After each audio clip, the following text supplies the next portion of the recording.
HBC के एक खास कार्यक्रम चक्रव्यूह में आपका स्वागत है। आज हमारे साथ एक ऐसे योद्धा हैं जिन्होंने बचपन में ही अपने पिता से राजनीतिक दाव पेच सीखे और आज वो कांग्रेस के महारथी के रूप में हमारे सामने हैं। बृजकिशोर जी नमस्कार। नमस्कार। हाँ बृजकिशोर जी, आपने अपने पिताजी यानी कि नवल किशोर जी शर्मा, जो कि कांग्रेस के दिग्गज नेता थे, पूरे देश में प्रसिद्ध नेता रहे, क्या सीखा राजनीति में आने की, क्या प्रेरणा उनसे कैसे मिली? देखिए, मेरे पिताश्री जो आज हमको छोड़ के चले गए,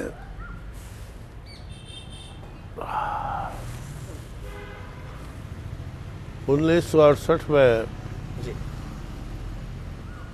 उनको ऐसे व्यक्ति के सामने चुनाव लड़ना पड़ा जिस जमाने में महारानी गायत्री देवी का दबदबा था जी। और जनता पार्टी में जिसका निशान तारा था, उनके सामने चुनाव लड़ना पड़ा कांग्रेस का। नाथूराम जी मिर्जा एक बार वर्कर्स की मीटिंग में गए थे, उपचुनाव क्योंकि ड्यू हो गया था, और वहीं वो बल बना के आए थे कि मैं आपके सेठ साहूकारों को चुनाव नहीं लड़ाकर वर्कर को चुनाव लड़ाएंगे। और उसी के आधार पर उन्होंने नवल किशोर जी का, मेरे पिताजी को टिकट दिया। मैं उस समय इंजीनियरिंग का स्टूडेंट था, फाइनल ईयर का एग्जामिनेशन था जी। जब मुझे समाचार मिला कि मेरे फादर चुनाव लड़ रहे हैं, तो मैं को काफ़ी जहाँ उत्साह था तो मन में भी थोड़ी तकलीफ हुई कि महाराज कुमार पृथ्वीराज के सामने हम कैसे चुनाव जीत पाएंगे। लेकिन नाथूराम जी का और सुखाड़िया जी का जो काम था और जो मेहनत सुखाड़िया जी ने चुनाव में की, वो रंग लाई और बाबूजी ने वो चुनाव जीता। बृजकिशोर जी, एक बात है, नवल जी के बारे में कहा जाता था राजनीति के बड़े धुरंधर थे, वो कभी परास्त नहीं हुए, उन्होंने हर मुकाबला, हर व्यू को तोड़ा। आपने उनसे क्या सीखा? आप भी क्या? मैं उसी बात पर आ रहा हूँ, आपके पे। सन 1968 के चुनाव तो मैंने जरूर नहीं लड़ा, देखा, लेकिन 71 से लेकर 2003 तक के जितने भी बाबूजी ने चुनाव लड़े या लड़वाए जी, दो जयपुर दौसा कॉन्स्टिट्यूंसी में, उन सब चुनाव का संचालन मैंने किया। लेकिन चुनाव का संचालन करने के बाद मैंने कभी भी राजनीति की तरफ मुड़ के नहीं देखा। अलबत्ता मेरा छोटा भाई आनंद, जो काफ़ी एक्टिव पॉलिटिक्स में था, वकील भी था, वो जरूर चुनाव में था, चुनाव राजनीति में था, और उसका ध्येय भी था, उसका फ्यूचर भी अपने आप को उसने काफी आगे बढ़ा लिया था, अपने चुनाव को भी, उन्होंने राजनीति को भी। और कहते हैं कि और राजस्थान यूथ कांग्रेस जो है, उनमें वो जनरल सेक्रेटरी भी बन गए थे। हालांकि उसको ऑफर हुआ था अध्यक्ष बनने का, लेकिन पिताश्री जी ने, मेरे फादर ने जो है, उनको अलाउ नहीं किया सेक्रेटरी बने। दोनों बाप बेटे चुनाव के राजनीतिक क्षेत्र में काम कर रहे थे। मेरा दुर्भाग्य था कि मेरा छोटा भाई आनंद एक कार एक्सीडेंट में मेरे को छोड़ के चला गया। उसके बाद बाबूजी ने एक बार तो चुनाव नहीं लड़ने का फैसला किया। राजीव जी ने उनको ज़बरदस्ती चुनाव लड़वाया, जयपुर का चुनाव जीते। भाजपा के गढ़ को तोड़ा था उनका उन्होंने 1996 में जब अलवर का चुनाव लड़ा था जी। तब ये कहा था कि मेरा ये लोकसभा का आखिरी चुनाव है, क्योंकि उस समय उनके पैर सूज गए थे जी। और बोले मैं अब चुनाव आगे नहीं लड़ पाऊंगा। नतीजा ये हुआ कि जब उन्होंने वो चुनाव नहीं लड़ा, 96 के बाद 98 में लोकसभा भंग हो गई और 98 में फिर चुनाव हुए विधानसभा के। 2098 में उन्होंने चुनाव जयपुर ग्रामीण से विधानसभा का लड़ा। 2003 में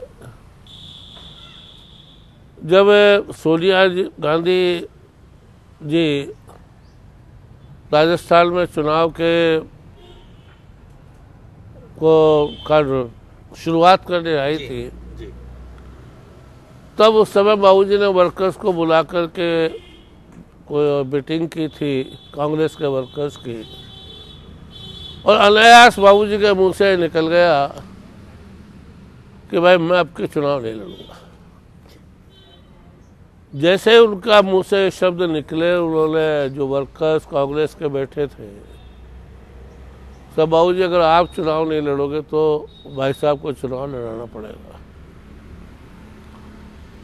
मैं को जब ये फैसला बाबूजी ने हाँ की तो मैं खुद इस बात से विचलित हुआ कि मैं अपने जीवन में आज तक चुनाव नहीं लड़ा, राजनीति को दूर रखा, मैं कैसे ये करूँगा। खैर मुझे अल्टीमेटली चुनाव लड़ना पड़ा 2003 का। ब्रजकिशोर जी, एक बार नवल जी के बारे में कहा जाता है जितने धुरंधर नेता थे, जिस तरह से वो सब लोगों को साथ लेकर चलते थे, क्या खासियत थी उनमें? ऐसी क्या खासियत थी? वो ब्राह्मणों के भी नेता थे और कांग्रेस के भी दिग्गज नेता थे, दोनों एक ही तरह से। ब्राह्मणों के नेता नहीं थे, कांग्रेस के तो नेता थे।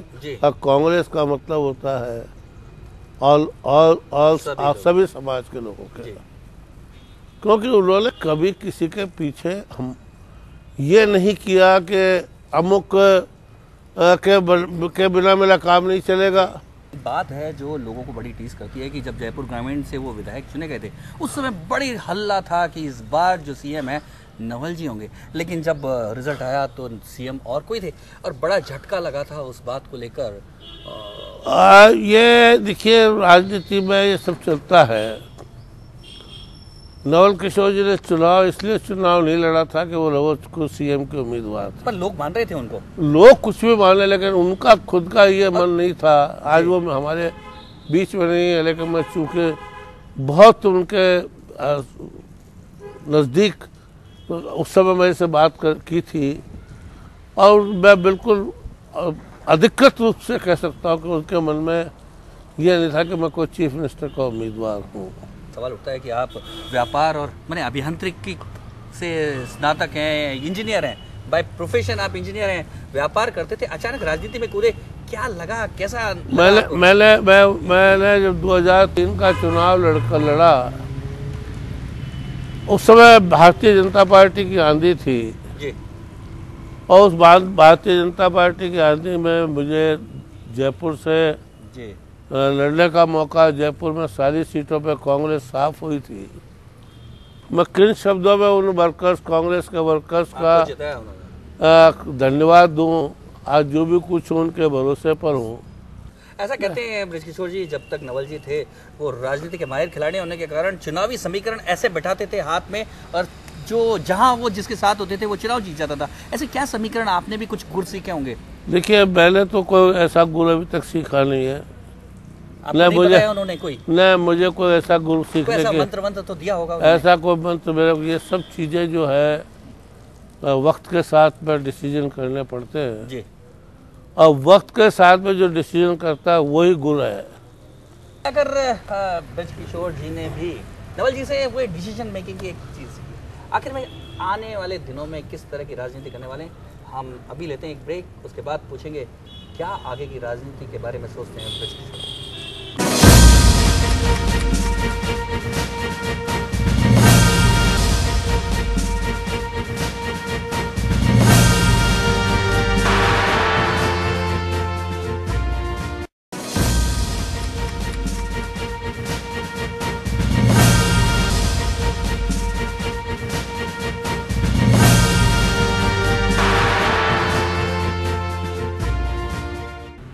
चक्रव्यूह में आपका एक बार फिर स्वागत है। आज हमारे साथ हैं शिक्षा मंत्री ब्रजकिशोर शर्मा। ब्रजकिशोर शर्मा जो कि प्रोफेशन से इंजीनियर, व्यापार करते हैं लेकिन राजनीति में कूद पड़े। लेकिन एक और खासियत है, वो खेती भी करते हैं। ये जो मूली है ये उन्हीं की खेत की है। ब्रजकिशोर जी, इतनी सारी कि आप खेती भी करते हैं, आप इंजीनियर प्रोफेशन से हैं, राजनीति के लिए भी टाइम निकालते हैं, क्या है, क्या शौक है आपका खेती करना? खेती करना शौक नहीं है, गार्डनिंग करना, घर में किचन गार्डन बनाना, ये जरूर शौक है। छोटी सी जगह है पीछे, लॉन तो बहुत बड़ा है, इसका 1/3 हिस्सा भी नहीं है। उसमें एक एक दो क्यारी में हमने ये किचन गार्डन की हरी सब्जियां कर रखी है। यानी कि हर जगह का पूरा उपयोग कर रहे हैं आप। मूली भी है तो उसमें जो है वो टमाटर भी लगे हुए हैं जी, उसमें मटर भी लगे हुए हैं, मेथी भी है, पालक भी है। तो ताज़ा सब्जी मिल जाती है और साथ के साथ ऑर्गेनिक सब्जी मिलती है। और फिर जो इसका टेस्ट है जी, वो शायद उसमें नहीं होगा जो बाजार से लेके खाओ। लेकिन आपके बारे में कहा जाता है आप राजनीतिक फसल भी बहुत अच्छी तरह से उगाते हैं। ये कैसे उगाते हैं, कैसे वोटों की फसल को उगाते हैं आप? देखिए, वोटों की फसल उगाने का मेरा कोई वो नहीं है। एक मेरा मानना यह है कि अगर हमारा कांग्रेस के वर्कर का मान सम्मान जी अगर हम देते हैं जी, हम कांग्रेस को, उसके वर्कर को देते क्या है? जी, अगर उसको मान सम्मान नहीं मिले तो हमको चुनाव के लिए क्यों काम करेगा? जी। करेगा इस हमारे बात को तो सोनिया जी ने भी अभी स्वीकार किया कि वास्तव में कांग्रेस के वर्कर का सम्मान नहीं हो रहा। क्या आप भी मानते हैं कि जो कांग्रेस का जो जनाधार कुल मिलाकर देश में जो घट रहा है उसके पीछे यही सम्मान कहीं ना कहीं कारण है? मैं इस बारे में तो बहुत ज़्यादा बात नहीं करना चाहूँगा कि ऐसा नहीं है कि सम्मान बढ़ रहा है या घट रहा है। लेकिन ये सही है कि अगर अगर आपके वर्कर्स को आप खुश रखते हैं तो नेचुरली उस चुनाव के टाइम पर भी वो आपको उसी दमखम के साथ काम करता है। इसमें कोई दो राय की बात नहीं। ब्रजकिशोर जी, लेकिन एक बड़ी बात कांग्रेस के साथ समस्या ये है कि राहुल गांधी जो है अपने नए नेतृत्व के साथ एक बदलाव चाहते हैं। उनका कहना है कि डीसीसी, पीसीसी, इनके जो पदाधिकारी अध्यक्ष हैं वो चुनाव नहीं लड़े। बड़ा कठिन निर्णय, क्योंकि पीसीसी डीसीसी में वही आते हैं जो जिनके पीछे नेताओं का वजन होता है, और आखिर में चुनाव नहीं लड़े। ये कैसा निर्णय होगा? क्या कांग्रेस को? देखिए, अगर बात उनका जो फैसला है वो कोई गलत नहीं है।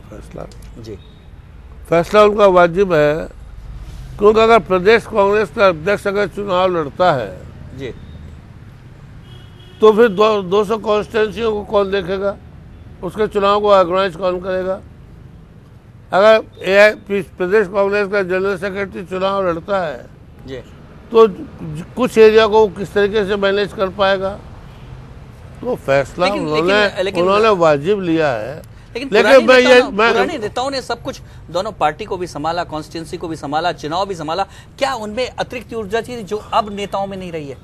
देखिए, ऐसा नहीं है। अधिकतर केसेज में नेताओं ने जो संगठन के स्तर पर के टाइम पर जो लोग इन्वॉल्व होते हैं, पदों पे होते हैं, वो बहुत कम केसेज ऐसे मिलेंगे जिसमें चुनाव लड़ता हो। तो उन्होंने अगर एक बार लगा दिया तो कोई गलत बार नहीं लगाया है। एक और जो बड़ी बात ये आ रही है कि उनका, राहुल जी का ये कहना है कि जो ऊपर से नेता नहीं थोपा जाए, जो नेता है वो नीचे के कार्यकर्ता, ब्लॉक लेवल से जो कार्यकर्ता है वो जब किसी प्रत्याशी को आगे बढ़ाए, कांग्रेस उसी को टिकट दे, ना कि कोई अपने नेताओं के सिफारिश पे टिकट दिया जाए। क्या कहना है आपका? क्या इससे? मैं राहुल जी के डिसीजन का स्वागत करता हूँ, पर इससे ये लगता नहीं है कि जो नेता जो अपने सर्वे करवाते हैं, नहीं, कई बार ऐसा